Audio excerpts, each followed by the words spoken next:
Hi, and welcome to another St. Luke's cookery clip. Today I thought it'd be nice if you made some sausage rolls. Now these are sausage rolls with an extra flavour twist to them. So firstly, I have preheated the oven to 180 fan, and then I'm going to, so I've got my puff pastry and I've got some flour.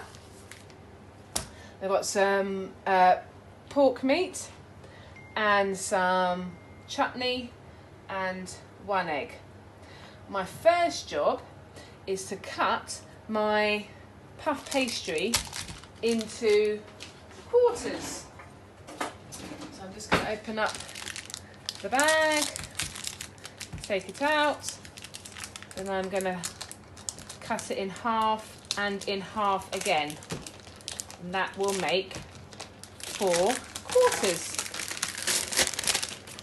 So, let's say here is the puff pastry. I'm going to cut it in half. It's 2 equal sides, and in half again. There we go. Now I'm going to roll out my pastry. Put a bit of flour on my surface. I've also got a piece of greaseproof paper here because that will help my dough to not stick to my work surface.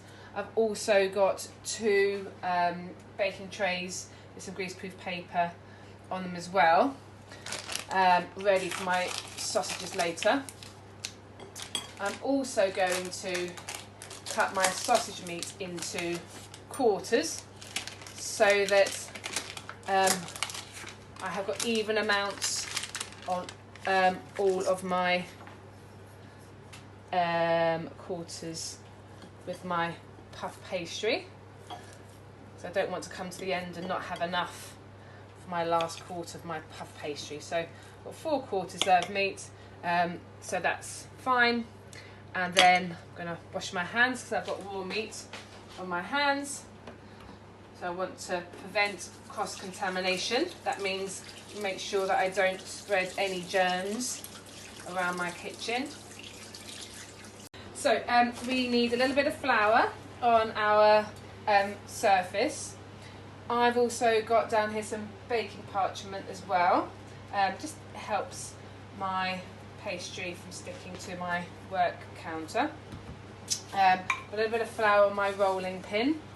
And I'm just going to roll out my puff pastry like so.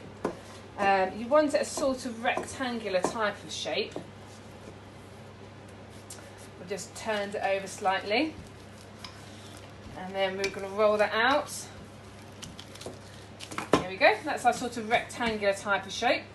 I am now going to put a line of chutney across my bottom edge.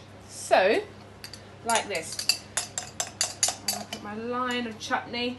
I happen to have plum and apple chutney in my fridge, so that's what I'm using, but you can use whatever type of chutney you have in your fridge at home. Here we go. So that's my line of chutney. At the other end, up here, I'm going to put a line of water. So I've got my pastry brush and I'm just going to put a line of water up here, and you will see why a little bit later. So line of chutney and a line of water.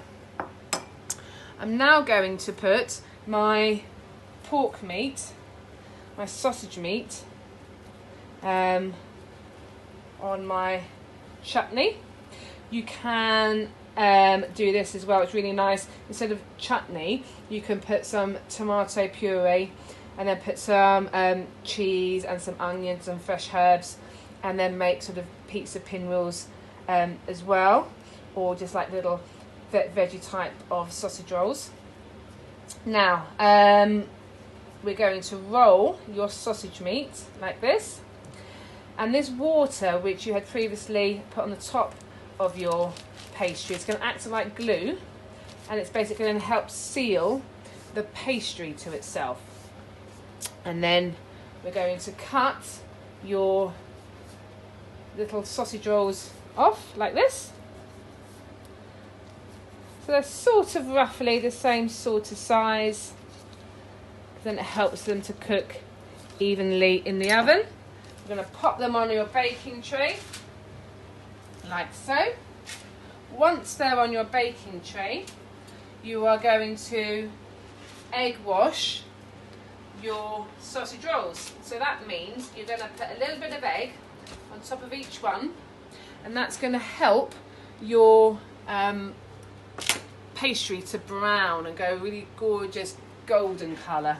So I put one egg in here, I've cracked it and I've beaten up the egg so it's all nice and well mixed, and then I'm going to just put a little bit of egg on the top of each of my sausage rolls.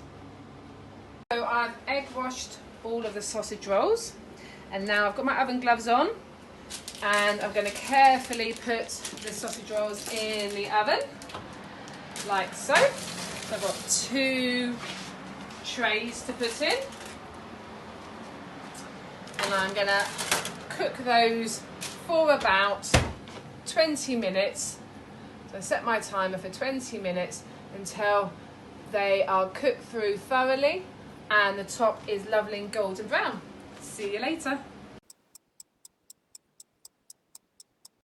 So I can hear the oven bleeping, so I'm going to turn off the alarm, turn my oven off. Obviously I've got my gloves on, and I'm going to carefully put my sausage rolls onto somewhere that's safe. Here we go, it's my second tray. And then shut my oven door and let these sit and cool down, and then once they've cooled for me to touch them, then we can eat and enjoy.